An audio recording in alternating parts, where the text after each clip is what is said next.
एक साधु भिक्षा लेने एक घर में गए। उस घर में माता भोजन बना रही थी और पास में बैठी उसकी लगभग 5 वर्ष की पुत्री, उसका नाम रमा था, बिलख बिलख कर रो रही थी। साधु का हृदय करुणा से भर गया। वे बोले, माता, यह बच्ची क्यों रो रही है? माँ भी रोने लगी। बोली, महाराज जी, आज रक्षाबंधन है, मुझे कोई पुत्र नहीं है। मेरी बिटिया मुझसे पूछ रही है कि मैं किसके हाथ पर राखी बांधूं। समझ में नहीं आता कि मैं क्या उत्तर दूं। इसके पिताजी भी नहीं हैं। साधु ने अपने मन में सोचा कि क्या मैं इस बच्ची की इच्छा को पूरा नहीं कर सकता। वह कहता, हे भगवान, मैं साधु बन गया तो क्या मैं किसी का भाई नहीं बन सकता? उसने बालिका की तरफ हाथ बढ़ाया और बोले, बहन, मैं तुम्हारा भाई हूँ, मेरे हाथ पर राखी बांधो। साधु ने राखी बंधवाई और रमा नामक उस बालिका के भाई बन गए। रमा बड़ी हुई, उसका विवाह हो गया। कुछ वर्षों बाद उसके पेट में कैंसर हो गया।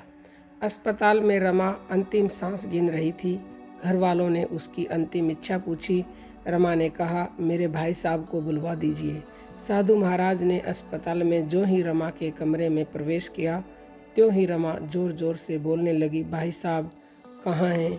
भगवान को कह दो उसे कि या तो रमा की पीड़ा हर ले या प्राण हर ले। अब मुझसे कैंसर की पीड़ा सही नहीं जाती। रमा लगातार अपनी प्रार्थना दोहराई जा रही थी। साधु महाराज रमा के पास पहुँचे और उन्होंने शांत भाव से कुछ क्षणों के लिए आंखें बंद की, फिर अपने कंधे पर रखा वस्त्र रमा की तरफ फेंका और बोले, जाओ बहन, या तो प्रभु तुम्हारी पीड़ा हर लेंगे या प्राण ले लेंगे। उनका बोलना, वस्त्र का गिरना और रमा का उठकर खड़े हो जाना सब एक साथ हो गया। रमा बोल उठी, कहाँ है कैंसर?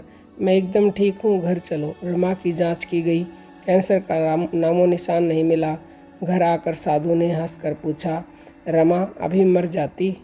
रमा बोली, मुझे अपने दोनों छोटे बच्चों की याद आ रही थी, उनकी चिंता हो रही थी, इसलिए प्रभु ने तुम्हें प्राण शक्ति दी है।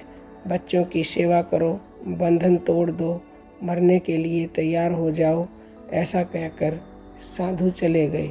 रमा सेवा करने लगी। बच्चे अब चाचा चाची के पास अधिक रहने लगे। ठीक 1 वर्ष बाद पुनः रमा के पेट में पहले से ज़बरदस्त कैंसर हुआ। वही अस्पताल, वही वार्ड, संयोग से वही पलंग। रमा ने अंतिम इच्छा बताई, मेरे भाई साहब को बुलाइए। साधु बहन के पास पहुँचे, पूछा, क्या हाल है? रमा एकदम शांत थी। उसने अपने भाई का हाथ अपने सिर पर रखा, वंदना की और बोली, भाई साहब, मैं शरीर नहीं हूँ, मैं अमर आत्मा हूँ, मैं प्रभु की हूँ, मैं मुक्त हूँ। कहते कहते ओमकार का उच्चारण करके रमा ने शरीर त्याग दिया। रमा के पति दुखी होकर रोने लगे। साधु महाराज उन्हें समझाते हुए बोले, भैया क्यों रोते हो? अब रमा का जन्म नहीं होगा, लीला मुक्त हो गई। फिर वे हंसे और दोबारा बोले, हम जिसका हाथ पकड़ लेते हैं उसे मुक्त करके ही छोड़ते हैं। पति का दुख कम हुआ। उन्होंने पूछा, महाराज, गत वर्ष रमा तत्काल ठीक कैसे हो गई थी? आपने क्या किया था? गत वर्ष रमा ने बार बार मुझसे पीड़ा या प्राण हर लेने के लिए प्रभु से प्रार्थना करने को कहा। मैंने प्रभु से कहा, हे भगवान, अब तक रमा मेरी बहन थी, इस क्षण के बाद वह आपकी बहन है, अब आप ही संभालिए। प्रभु पर छोड़ते ही प्रभु ने अपनी बहन को ठीक कर दिया। यह है प्रभु पर छोड़ने की महिमा। इंसान की अज़्म से दूर किनारा होता है। तूफान में टूटी कश्ती का एक भगवान सहारा होता है। ऐसे ही जब आपके जीवन में कोई ऐसी समस्या, दुख, मुसीबत आए जिसका आपके पास हल ना हो, तो आप भी घबराना नहीं, बल्कि किसी एकांत कमरे में चले जाना और भगवान सद्गुरु के चरणों में प्रार्थना करके सब कुछ उनको सौंप देना और शांत निर्भर हो जाना।